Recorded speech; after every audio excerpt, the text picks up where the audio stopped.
Bienvenidos amigos de The Nerds y Nota Nerds a un episodio más en donde les traemos la historia de Drizzt Do'Urden, el elfo oscuro, uno de los personajes más importantes de toda la mitología de Forgotten Realms de Dungeons and Dragons. Pero bueno, antes de empezar, vámonos a la realidad.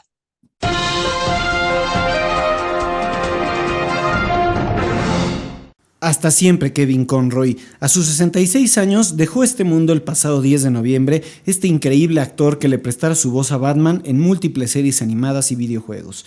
Perdió la batalla frente al cáncer. Siempre te recordaremos por darle vida al Caballero Nocturno. Descansa en paz. Tenemos nombre del primer capítulo de la quinta temporada de Stranger Things. Como cierre del Stranger Things Day que se llevó a cabo el pasado 6 de noviembre, Netflix nos reveló el nombre de este primer episodio. Se llamará The Crawl y estará dirigido por los Duffer Brothers. Esperamos que sea el comienzo de un cierre espectacular para la serie. HBO cancela Westworld. Después de su cuarta temporada, esta aclamada serie llegó a un abrupto fin. Si bien contemplábamos con tener una quinta para que todo esto terminara de cerrar, y no será así. Al parecer, el recorte presupuestal le llegó al cuello y nunca sabremos el final. Lástima, amigos. Disney Plus rompe récords de suscriptores, pero se desploman sus ventas, amigos. A pesar de haber alcanzado la gran cifra de 235 millones de usuarios en todo el orbe, sumó una pérdida de 4.64 billones de dólares en el último año. ¿Cuál será la solución a este dilema? Esperemos que no se vayan por el camino de aumentar su precio. Star Wars The Acolyte empieza producción y revela a su cast. Este thriller, ubicado en los últimos días de la Alta República, nos enfrentará a una de las historias más oscuras del universo de Lucas, y tiene entre su cast a los talentos de Carrie-Anne Moss, Lee Jung-jae y a la genial Daphne King. Esperamos pronto tener más noticias al respecto. Ya estamos de regreso, amigos, y ahora sí, ¿quién es Drizzt Do'Urden? ¿Quién lo creó? ¿De dónde viene? De todo eso les vamos a hablar el día de hoy. Pero bueno, antes de arrancar, me gustaría hacer un pequeño paréntesis como para explicarles un poco de la historia, de dónde surge, de dónde tiene su origen todo este rollo, ¿no? La realidad es que nos remontamos una vez más a Tolkien y a dos individuos llamados Gary Gygax y Dave Arneson, que en los 70s, pues evidentemente eran unos muy nerds, que inspirados en esto, inspirados en juegos de rol de australianos, y el primero de ellos que se llamaba Dragon, y no, perdón, el primero se llamaba Dungeon, y poco después Gary Gygax se encontró otro que se llamaba Dragon, y de ahí los unieron, y bueno, se creó esto que a la fecha conocemos como Dungeons and Dragons, que es un juego de rol hecho con lápices así tal cual, lápiz y papel, dados, de todos estos dados de múltiples caras, que se pueden ocupar para diferentes acciones dentro del mismo juego y que pues se apalanca mucho en el storytelling. Pero bueno, no me voy a clavar tanto ahí porque la idea es que en algún momento podamos traerles un especial o incluso hasta dos, ¿no? Porque es bastante compleja la historia de Dungeons and Dragons y se ha ido modificando pues conforme ha seguido teniendo algunas adaptaciones, algunas nuevos reinos. Hay muchos reinos, ahorita vamos a hablar un poco de eso, y esto ha ido creciendo, incluso ya es parte de Hasbro, ¿no? Y de Wizards of the Coast. Y no sé si quieras mencionar, Alex, un poco de quién es Robert Anthony Salvatore, ¿no? Pues Es bueno, el este gran autor. famoso R.A. Salvatore, pues bueno, es originario de Massachusetts. Claro, actualmente, de hecho, justo vive ahí. Y el punto de este hombre es que, pues precisamente, digo, nació en el 59. Obviamente, desde muy niño, sus padres le obsequian, justo como tú decías, la trilogía del Señor de los Anillos. Y empieza a verse muy interesado en esto, en toda la ciencia, perdón, en toda la fantasía, la ciencia ficción. Y pues empieza él a meterse en este mundo, ¿no? A ver qué posibilidades habría de crear fantasía a través de sus propios escritos, ¿no? Eh, Empieza él a hacer pues un novelista prácticamente para todo el mundo de Forgotten Realms, de los Reinos Olvidados, que justo aquí tengo una edición de coleccionistas del Elfo Oscuro, que ya es muy difícil de conseguir, la editó Timún más hace muchos años, y de hecho ya aquí ya viene el loguito de Wizards of the Coast, y precisamente pues lo que hace es que primero hay una cronología bastante interesante, ¿no? Hemos visto a los elfos a lo largo de la historia del mundo fantástico ser estos seres como extremadamente bellos, extremadamente bien creados en un mundo pues de blancura, llamemos, y de belleza inmaculada y todo esto. Y el punto es que de repente en la mitología del mundo de Forgotten Realms, de los reinos olvidados, aparece este personaje que es Drizzt Do'Urden, que de repente empieza a generar mucho revuelo entre los lectores, ¿no? Y la gente empieza a decir, órale, ¿no? ¿Quién es este personaje? ¿Por qué es un elfo oscuro? ¿Por qué tiene la tez negra? ¿Por qué tiene el cabello blanco? O sea, ¿de ¿Y dónde quiénes parte son todo los esto? elfos oscuros, no? ¿Y ¿Quiénes son quiénes los son elfos los elfos oscuros? oscuros? Exactamente. Entonces empieza a nacer como toda esta inquietud, precisamente pues, por el elfo oscuro que era pues, el elfo oscuro, ¿no? Entonces, pues a través de todo lo que se crea en Forgotten Realms y de crear esta ambientación a raíz de Dungeons and Dragons, como ya mencionaba Eduardo, pues la mayor de la acción de Forgotten Realms ocurre en el continente de Faerun, ¿no? Que pues este mundo de Faerun ha sido un mundo bastante trastocado, no nada más en las novelas, sino ha llegado a juegos de PC y a juegos en Mac también, ¿no? Como Baldur's Gate, como Icewind Dale, como Neverwinter Nights. O sea, ha llegado a un mundo de trascendencia enorme, ¿no? En donde Forgotten Realms se ha ido trastocando a lo largo de las últimas 2 décadas de muchísimas maneras, ¿no? Y Sí, incluso creo precisamente que ya hablando un poco más del juego de rol per se, el de que se juega con lápiz y papel, bueno, ahorita ya hay varias herramientas interactivas, es el más socorrido, ¿no? De toda la mitología de Dungeons and Dragons, es donde están las campañas más grandes, mejor construidas, una plétora de personajes muy interesantes, hay una especie de Gandalf dentro del mismo mundo.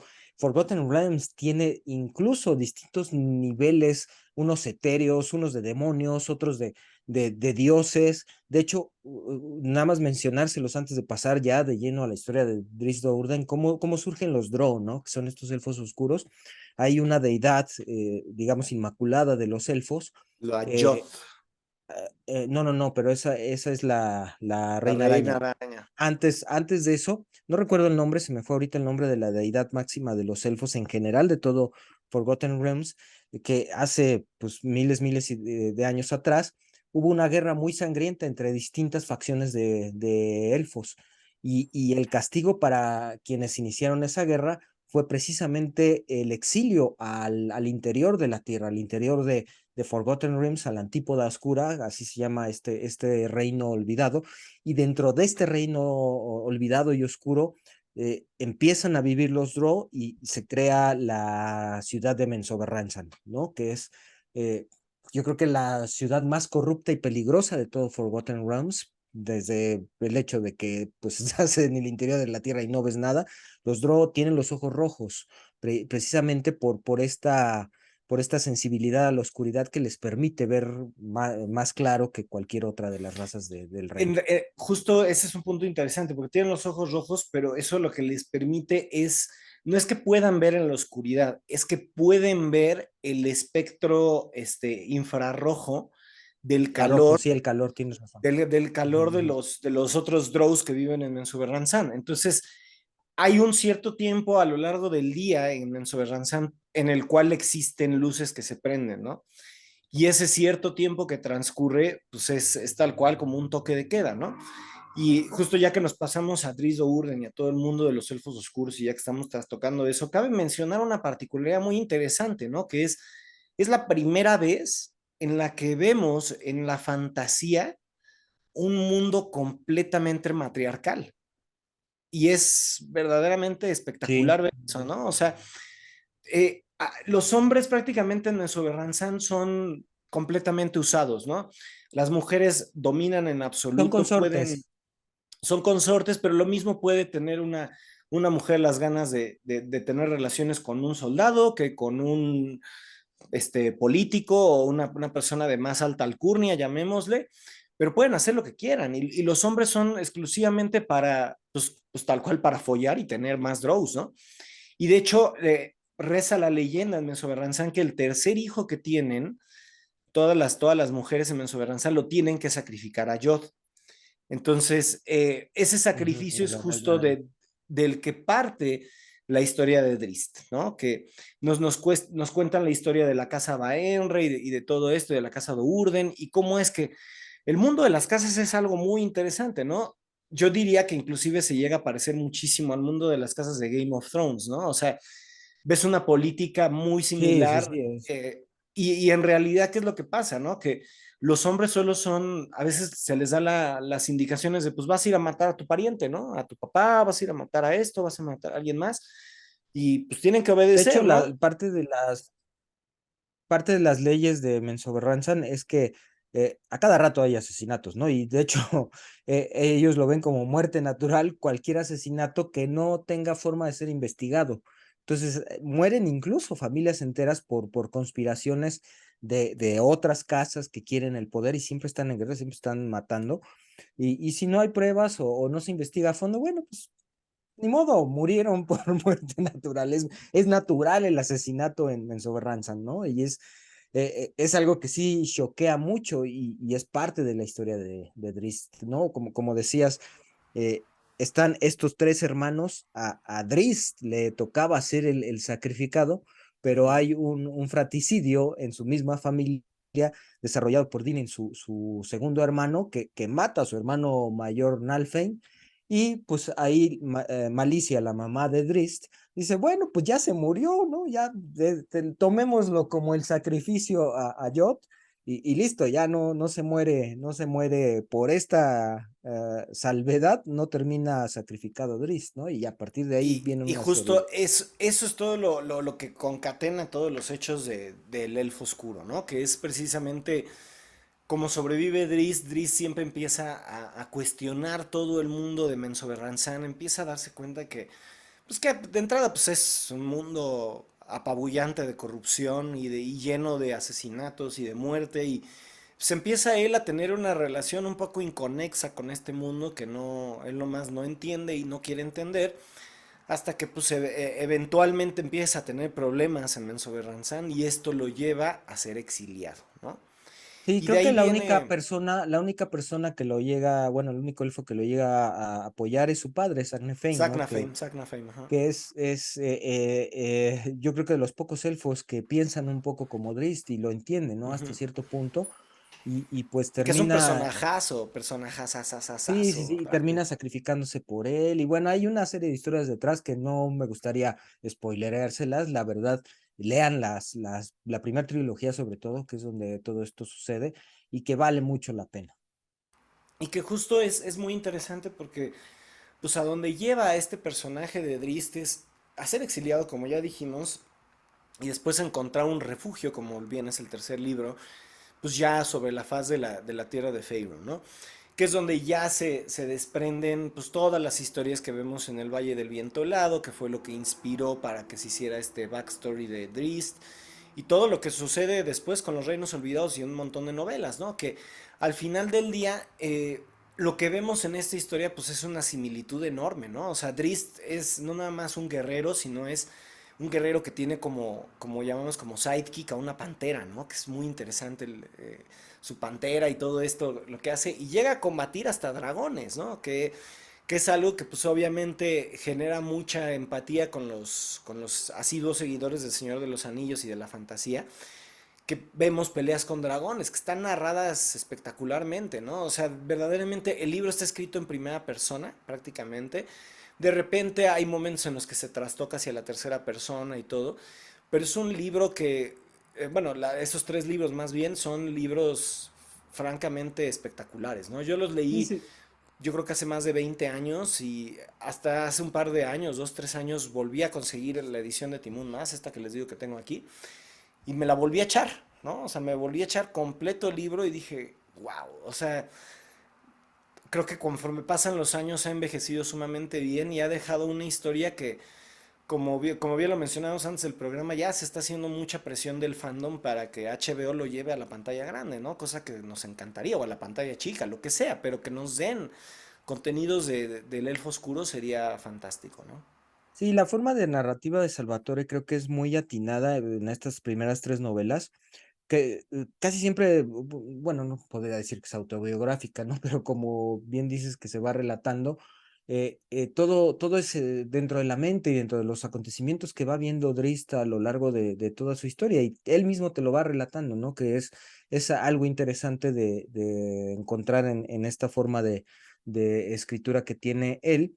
Eh, Creo que un punto muy interesante, ya lo mencionaste, la pantera no es un animal vivo, ¿no? O vive, o más bien está contenido dentro de un amuleto mágico que tiene Drist, es parte de sus armas, y es cuando él hace ciertas cosas que la puede invocar, y es aquí que conocemos a Gwen Weaver, esta pantera que pues yo creo que podríamos considerar que es su primer amigo, ¿no?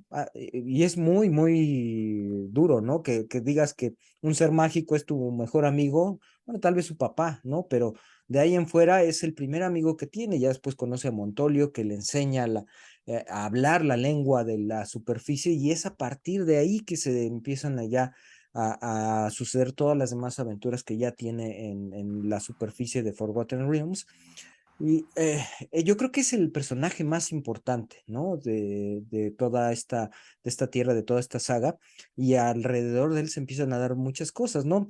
Eh, Creo que tuvo Salvatore un tino muy grande en bajar a estos seres impolutos que conocíamos, que para nosotros eran incorruptibles, ¿no? Los elfos, ¿no? Los elfos nacidos en El Señor de los Anillos son así, un poco también sucede en Forgotten Realms, pero ver que que pueden ser de lo más falibles, de lo más corruptos, de los más asesinos, sin perder su belleza, ¿no? Porque siguen siendo bellos, a pesar de tener la tez oscura, Drizzt Do'Urden es muy guapo, y bueno, hay también muchas historias alrededor de eso, Que justo, pero o sea, es muy guapo y todo lo que quieras, pero aún así, al momento que llega bueno, en el tercer libro, al refugio, que es ya la superficie y es Faerun, todo esto pues se topa con la dura realidad, ¿no? Que todo el mundo dice, ¿y este güey sí, qué pedo, no? O no, y sea, nadie quiere a nadie los los Drow, quiere. porque es bien conocida su historia, ¿no? Él es de los pocos que realmente lograron salir de esa corrupción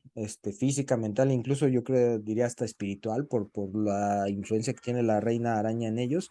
Él estuvo en la Antípoda Oscura con estos, no son Soul Breakers, Mind Breakers, no me acuerdo cómo se llaman, atormentado por estas entidades que te corrompen y que te rompen, y a pesar de todo ello, logró salir adelante y se convierte en un héroe, ¿no? Muy reconocido. Y ya por último, me gustaría, no nos vamos a clavar en las 11 sagas que existen, ¿no? Pero sí son un buen de libros los que hay alrededor de Drizzt Do'Urden. Sí, la primer trilogía fue la que inició todo y es la que está más centrada en él, pero las otras han creado, no todas son escritas por Salvatore, pero han creado o han apoyado a la creación de toda la cosmología de Forgotten Realms, ¿no? En la que de una u otra forma tenemos este personaje siempre rondando ahí o siempre estando presente en todas estas aventuras, ¿no? Y ha tenido tanto impacto que incluso, bueno, ya actualmente Dungeons and Dragons forma parte de Wizards of the Coast, y Wizards of the Coast forma su parte a su vez de Hasbro, ¿no? Incluso el mismo Hasbro ha sacado ya figuras de acción del personaje que yo sí esperaría, ¿no? Ya lo mencionabas que HBO, bueno, más bien todo el fandom queremos que HBO haga una serie de esto, y yo creo que sería muy bueno. Está ya por ahí la película de Dungeons and Dragons, la verdad vi el tráiler y no sé si me va a gustar al 100%, la verdad esta parte cómica que tiene de repente es algo que me da cringe, pero sí me gustaría ver historias maduras, ¿no? Sobre todo considerando que ellos hicieron Game of Thrones y que, como ya mencionabas, pues no solo la mente de George R. Martin ha dado estas intrigas políticas, ¿no? Tan heavy. Hay historias allá afuera también dentro de la literatura fantástica que tienen cuestiones interesantes de esto, ¿no? En que la política, las, las dagas por la espalda se dan muchísimo y que son historias que valen mucho la pena. Sí, y al final del día también les recomiendo mucho jueguen los videojuegos, jueguen Icewind Dale. Icewind Dale es un juegazo, está el uno, la expansión del uno que es Heart of Winter y luego está el 2, o sea, todos son maravillosos. De hecho, Icewind Dale lo pueden comprar para Nintendo Switch y lo pueden jugar ahí. Es mucho más amigable la interfaz. Si lo llegaron a jugar en PC, ustedes sabrán que pues, es un juego que se juega mucho a base de la pausa, ¿no? O sea, de ponerle pausa al juego, planeas tu estrategia y luego ya le quitas la pausa y ves qué pasa, ¿no? Y muchas veces es como, madres, ya me mataron, ¿no? O a veces era de, no manches, sí funcionó. Y tenías que generar muchas estrategias, pensar muy bien tus personajes desde un inicio, ¿no? A diferencia de Baldur's Gate, que tú creas un personaje y se integra ese personaje a toda la partida de otros personajes que ya están dentro del mundo de Forgotten Realms. Aquí en Icewind Dale tú creas a tus personajes de manera completa, te echas media hora fácil armando a todos tus personajes y empiezas a ver y te puedes dar cuenta, ¿no? Después de un rato de decir, madres, pues creo que este personaje la neta la cagué y no era el correcto, ¿no? Creo que este halfling, este ladrón no fue la mejor opción. Sí, lo debí Creo de que haber este... hecho clérigo, no Ajá, ladrón exacto. o mago, ya la cagué y bueno, ni modo, ¿no? Sí, o sea, y yo lo tengo que confesar, la primera vez que lo jugué me pasó eso. Hice mal la elección de mis personajes y me frustré muchísimo porque no podía pasar de la primera parte de Veil of Shadows, ¿no? Que es el primer dungeon al que te enfrentas, ¿no? Ya después de ahí lo volví a empezar, me explicó un gran amigo, Juan Carlos Garzón, no, güey, pues es que tienes que hacerle así, es más fácil así. Y puta, ha sido yo creo que de los juegos que más he disfrutado en toda mi vida de RPGs. O sea, sí, se los puedo decir, es una aventura francamente épica. Jueguenlo. Insisto, ya Nintendo Switch es una interfaz muchísimo más amable. De hecho, inclusive puedes acelerar las acciones, el tiempo y todo esto y te hace el juego bastante más llevadero y también bastante más corto. Pero conviene mucho que lo exploren, que jueguen esto y que sobre todo que lean el libro del Elfo Oscuro, que la verdad, yo se los digo, no le pide absolutamente nada al Señor de los Anillos, no le pide absolutamente nada a Narnia, no le pide absolutamente nada a Game of Thrones, creo que es un librazo, una serie de libros. Y si llegan a conseguir esta versión, pero de Veil of Shadow, perdón, de Icewind Dale, del Valle del Viento Helado, si encuentran esta versión en Timoon Más, me avisan y yo se las compro, porque es muy difícil de conseguir y pues yo soy, sí me considero coleccionista de estos libros y si la llegan a conseguir, pues ahí en los comentarios nos lo ponen y con todo gusto les compro la edición. Y pues bueno, extrañamos mucho a John en esta edición, pero la chamba ahorita ha estado bastante dura para nosotros que estamos en este medio afortunadamente. Y pues lo esperamos aquí de vuelta en el próximo capítulo de Nerds y Nota Nerds. Ya saben, dejen sus comentarios, denle like al video, píquenle a la campanita, suscríbanse al canal y esperamos todo aquello, todas sus sugerencias también, es importante, ya estamos casi al cierre de año, entonces ya vendrá nuestro clásico programa que esperamos hacerlo ya ahora sí en vivo con lo mejor del año. Pues cuídense mucho amigos y los vemos dentro de 8 días.